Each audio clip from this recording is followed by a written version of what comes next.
मैं बात कर रहा हूँ हमारे अपने बॉडी का एक बहुत ही महत्वपूर्ण सेल जिसका नाम है डेंड्रिटिक सेल। डेंड्रिटिक सेल मतलब आपके बॉडी का 95% इम्यूनिटी। ऐसा कानून जो खुद मुजरिमों को पकड़ेगा, खुद मुकदमा सुनेगा और उनका फैसला भी खुद करेगा। आपके पास भी एक ऐसा शहंशाह है जो आपके लिए मुजरिमों को पकड़ता है, मुकदमे भी खुद ही लड़ता है और फैसला भी खुद ही सुनाता है।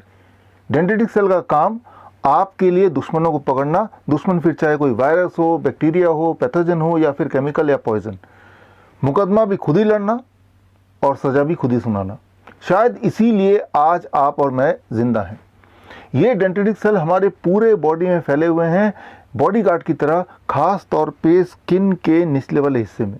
लेकिन हम में से कुछ लोग अनजाने में ही अपने ही डेंड्रिटिक सेल को बेहोश कर देते हैं, इनएक्टिव कर देते हैं शराब पिला पिला के। दरअसल मैं यहाँ बात कर रहा हूँ सैनिटाइज़र की। सैनिटाइज़र मतलब अबाउट 72% अल्कोहल।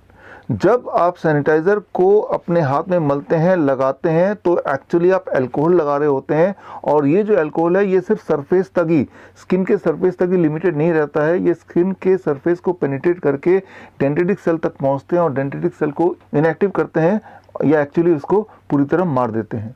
और बात सिर्फ यहीं ख़त्म नहीं होती, आगे अल्कोहल ब्लड में घुल जाता है और पूरे बॉडी में फैल जाता है। अगर आपको मेरी बात पे यकीन नहीं आ रहा तो इस वीडियो के बाद एक एक्सपेरिमेंट कीजिए। आप सैनिटाइज़र लीजिए और अपने हाथ में अच्छी तरह से मलिए और मल के इमीडिएटली गाड़ी चलाने के लिए निकल पड़िए। और दुआ कीजिए सामने कोई पुलिस वाला मिल जाए जिसके हाथ में ब्रेथ एनालाइज़र हो। अगर गलती से उसने आपको रोक लिया और ब्रेथ एनालाइज़र आपके मुंह के सामने लगा दिया तो बोलेगा कि आपका चालान हो गया है, आपके लाइसेंस जब्त हो जाएंगे बिकॉज आपके मुंह से अल्कोहल कंटेंट डिटेक्ट हुआ है। लेकिन रुकिए, आपको चालान करवाने की आवश्यकता नहीं है, ना ही लाइसेंस खोने की ज़रूरत है।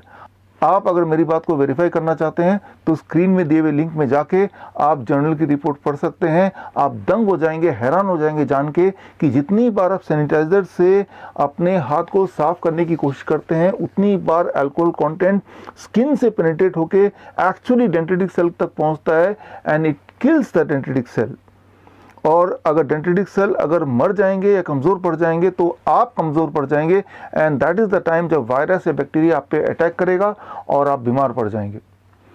तो अगर आप स्ट्रांग बनना चाहते हैं तो आपको अपने बॉडी का शहंशाह यानी कि डेंड्रिटिक सेल को स्ट्रांग रखना है। और अगर आप अपने बॉडी के डेंड्रिटिक सेल को स्ट्रांग रखना चाहते हैं तो आपको सिर्फ दो ही बातें करनी है।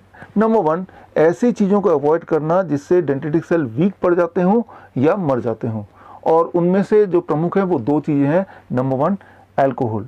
अल्कोहल चाहे पिएं या लगाएं, इससे डेंड्रिटिक सेल पे सीधा प्रभाव पड़ता है and it can also die. Number 2, animal protein.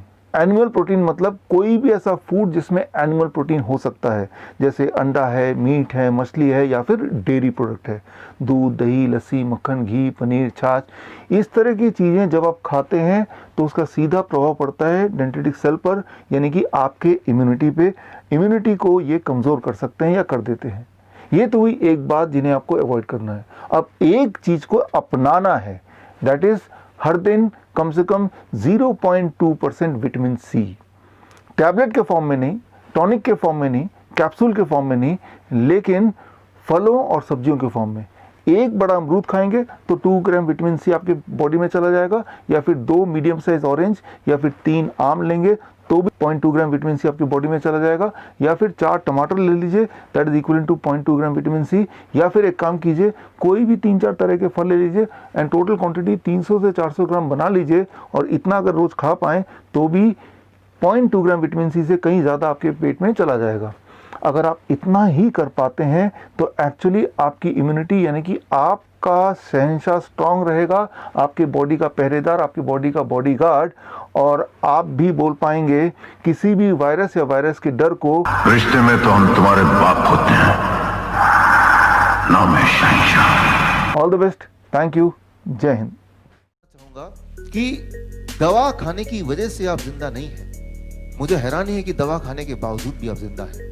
बड़ी ही खतरनाक बात है कि फीवर में दवा लेना, जो सबसे ज्यादा डेंजरस, जो सबसे ज्यादा जो दुनिया में मौतें होती हैं वो दवाइयों के साइड इफेक्ट की वजह से, वो है फीवर की दवाइयों की वजह से।